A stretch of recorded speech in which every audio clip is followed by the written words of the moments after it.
Olá, sétimo ano, tudo bem?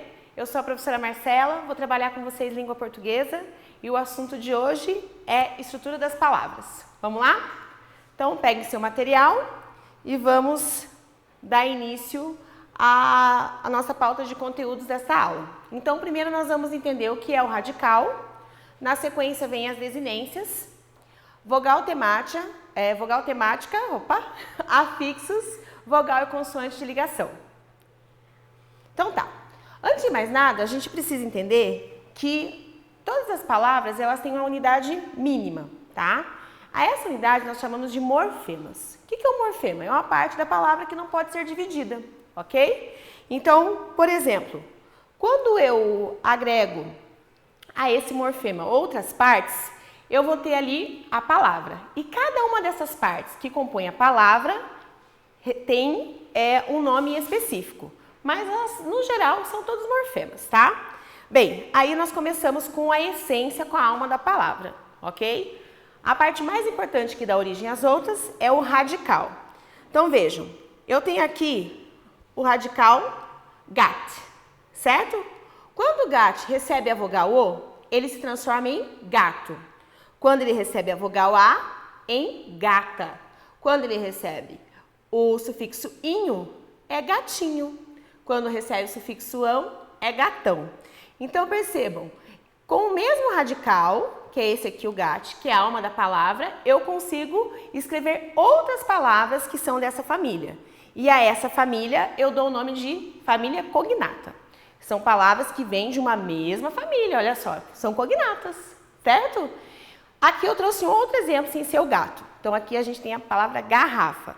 Então, aqui, ó, garra. Percebam que está numa outra cor, ó, onde eu estou marcando. Garra, ok? Garrafa, garrafinha, engarrafamento e garrafão. Certo? Então, quando eu tenho palavras que têm uma mesma origem e fazem parte da mesma família, nós chamamos de palavras cognatas. Todas as informações estão no seu material, lá no capítulo sobre estrutura das palavras. Bem, aí nós temos uma outra parte que se chama desinência. Olha só, que nome é esse, né? Desinência. Com o que eu vou associar isso, professora? Socorro! Por que eu preciso saber disso? Você precisa saber disso para identificar a parte da palavra que sofre alteração. É a desinência que vai indicar se é o masculino, se é o feminino, em que tempo está o verbo, em qual pessoa, tá bom? Então vejam lá. Elemento indicativo de gênero e número nos nomes. Em língua portuguesa, como vocês sabem, tudo que não é verbo é considerado nome. Se não é verbo, é nome. Então, isso engloba o quê? Substantivos, adjetivos, pronomes, certo? Bem, eu tenho a desinência nominal e a desinência verbal. Para você se localizar aí no seu material, eu trouxe aqui um print de como está lá no seu material físico, tá bom? Lá no seu livro tem exatamente essa parte. Percebam que aqui no canto tem acesso, aqui no cantinho do livro, ó, onde eu estou marcando, você consegue ter acesso ao RA. Só que eu vou dar um conselho para vocês, tá? Primeiro vamos assistir toda a aula e depois você vai fazer a atividade proposta ali, porque você precisa da explicação desse conteúdo para conseguir concluir a atividade, beleza? Então veja, desinência nominal. As desinências nominais, como diz, elas acompanham nomes. Meu Deus, que difícil, né? Não é, tranquilo.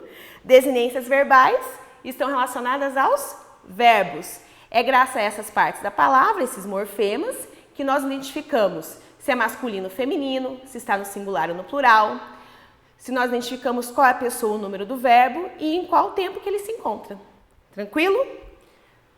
Próximo tópico, vogal temática.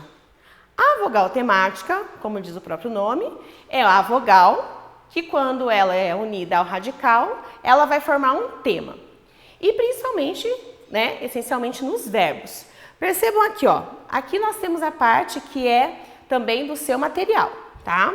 Então, eu coloquei aqui embaixo fal, que é o radical do verbo falar, o a, que seria aqui a vogal temática, e o r, né, que é a desinência do verbo no infinitivo. Mas isso você não tem que se preocupar agora. O que nos importa é que você identifique que essa vogal temática aqui, ela vem após o radical. E é isso que dá a conjugação do verbo, ó. Primeira conjugação, ar. Segunda conjugação, er. Terceira conjugação, ir. Ai, professora, eu já estudei isso. Sim, você já estudou isso. Lá no 5º ano, você trabalhou com todos os verbos e aprendeu a conjugação do verbo e você foi muito bem, porque você está no 6º ano, já passou o 6º e agora está no 7º ano. Então, você está retomando algo que você já aprendeu. Você está dando nome àquilo que você já viu, que você já sabe.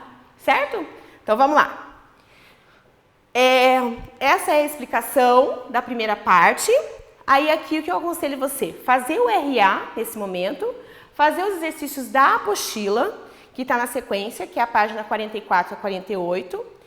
Aí, com base no que você combinar com o seu professor, você pode ter acesso a atividades essas no material adicional, ok? E para você fazer a fixação do conteúdo. Na próxima aula, a gente vem com mais atividades e explicação desse mesmo tópico. Obrigada, pessoal, e até breve.